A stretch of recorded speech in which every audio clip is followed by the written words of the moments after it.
uma das silhuetas mais sombrias e revolucionárias da história aeronáutica, um símbolo dos últimos dias da Luftwaffe e um lembrete da avançada engenharia alemã. Esta é a asa voadora Horten HO-229.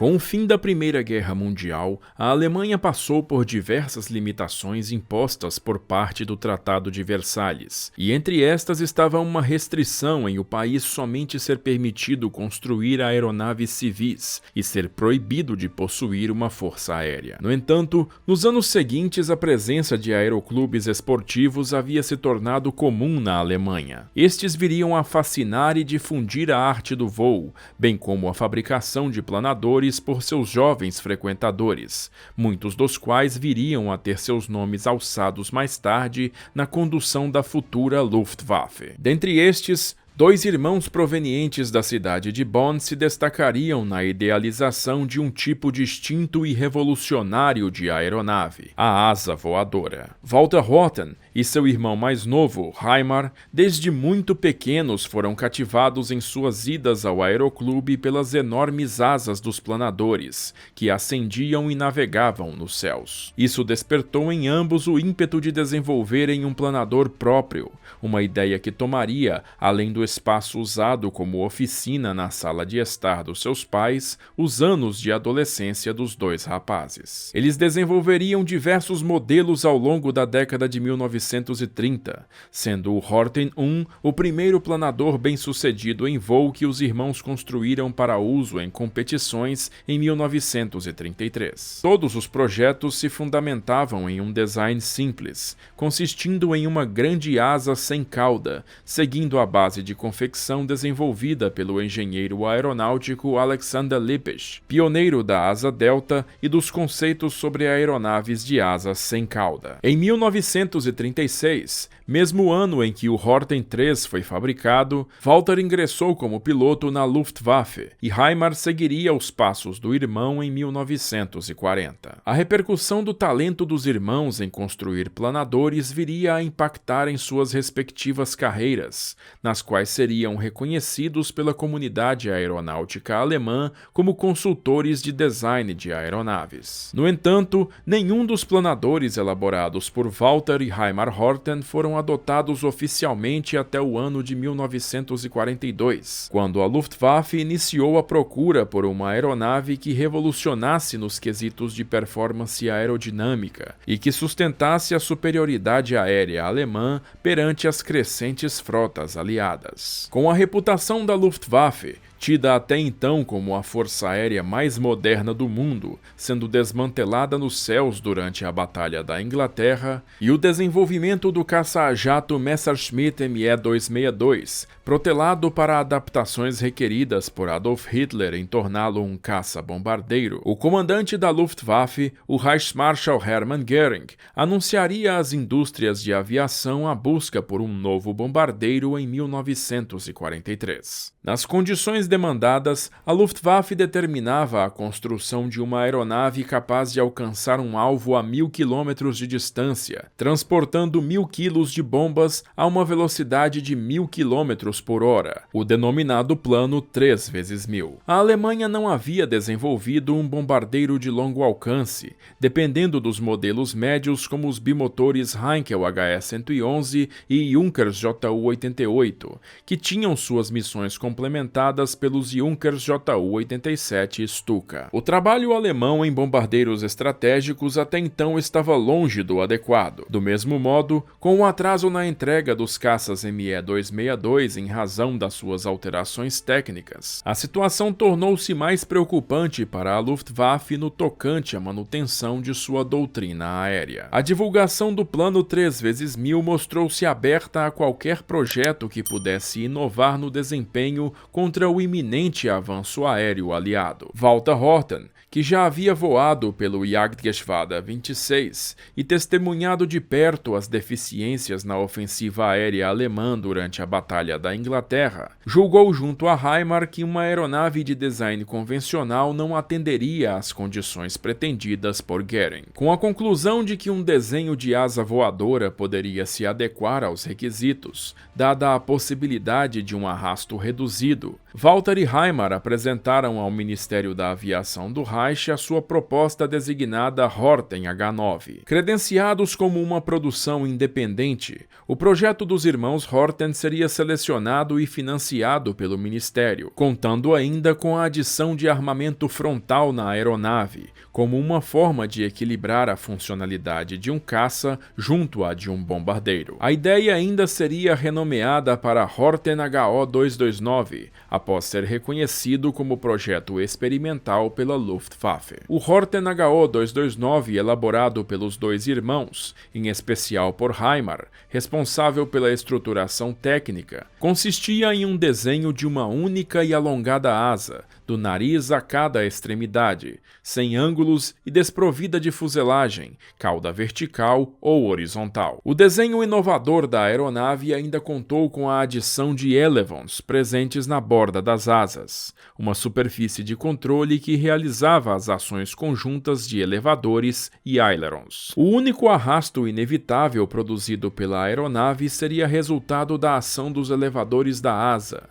uma proeza correspondente de uma solução simples, que até então poucas aeronaves anteriores e até mesmo posteriores ao modelo conseguiriam alcançar. Foram confeccionados 3 protótipos do Horten HO-229, identificados com a subdesignação V, de Versuch, ou veículo de teste ou experimento. Mesmo que todas as versões se assemelhassem quanto ao design, cada protótipo possuía pequenas variações que testavam o desempenho da aeronave em voo e questões referentes ao arrasto aerodinâmico. O primeiro protótipo Horten HO-229V1 voaria pela primeira vez em 1º de março de 1944 em Oranienburg, cidade localizada no estado de Brandemburgo. Ainda que tal modelo não contasse com o uso de um motor, o protótipo provou a eficiência do design aerodinâmico do HO-229, fazendo com que o formato da aeronave se mantivesse para a construção de novos protótipos. A vulnerabilidade do uso de um único motor refrigerado a líquido, como o do Messerschmitt Bf-109,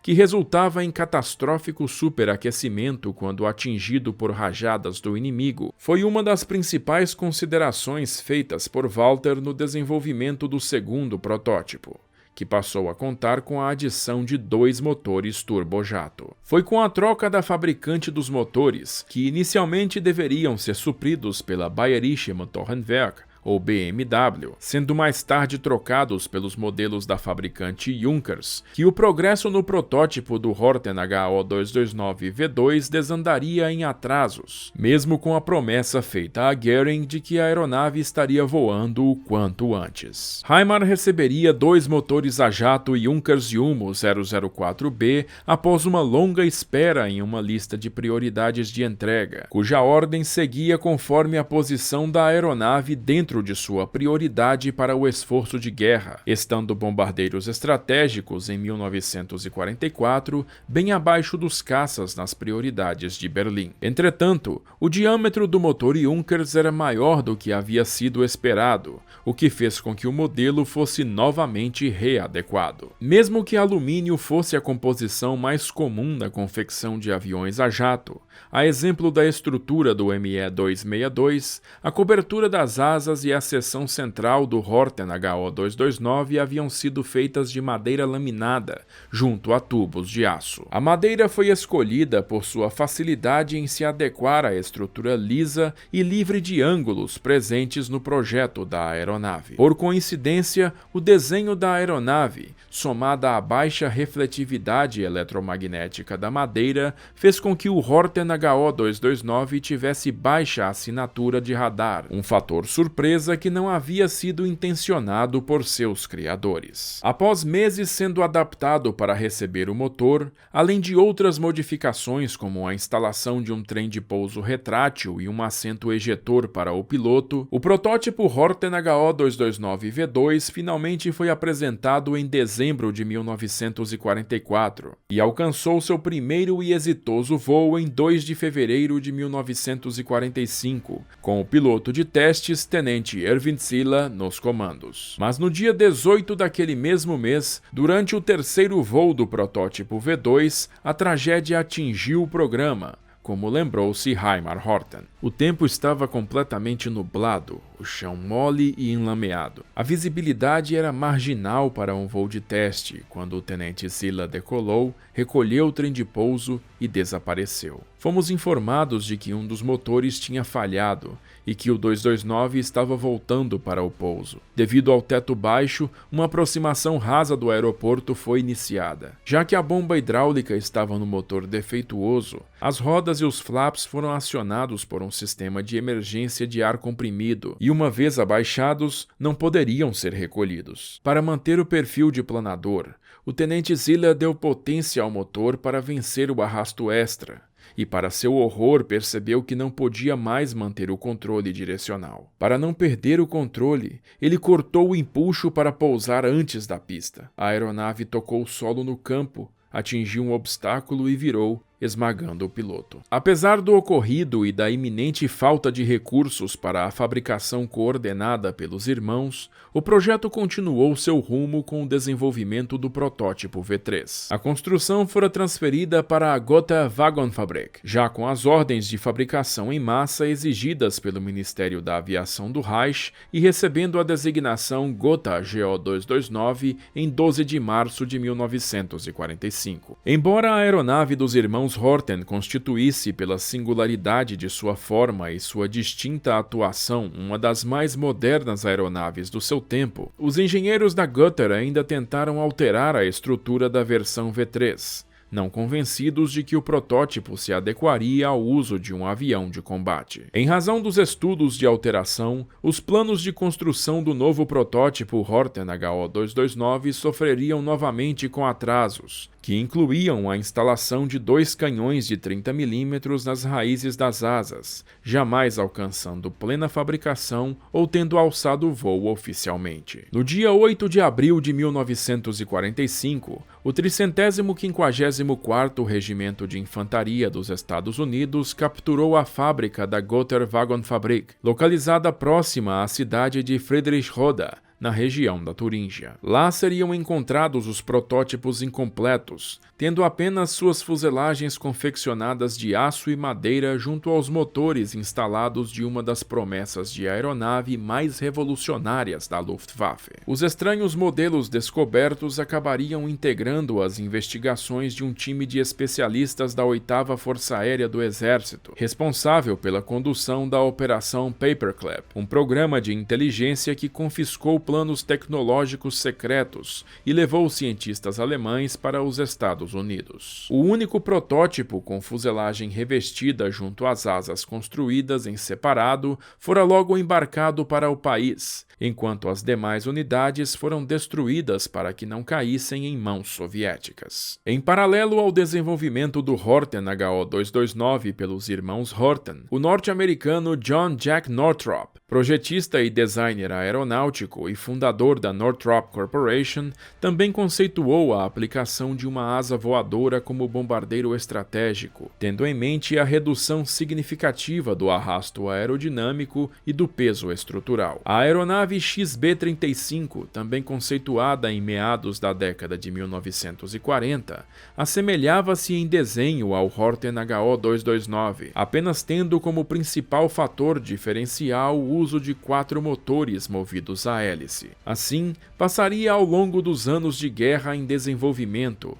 até seu cancelamento como programa em 1949. Acredita-se que Northrop tenha se embasado em algumas características notáveis do protótipo capturado dos irmãos Horten, na idealização de novas aeronaves que seguiriam a linha do XB-35. Na idealização de outro projeto da Northrop, também cancelado, o YB-49, já seriam removidos os motores a hélice, que se mostraram problemáticos quanto à vibração causada em voo no XB-35. Esses seriam substituídos por motores turbojato, como os introduzidos pela asa voadora alemã. Seria com o sucessor do YB-49, o Northrop B-2 Spirit, produzido no final dos anos 1980, que o conceito revolucionário dos irmãos Horten finalmente decolaria, incluindo condições inovadoras como a tecnologia stealth. Com a rendição da Alemanha em 8 de maio de 1945,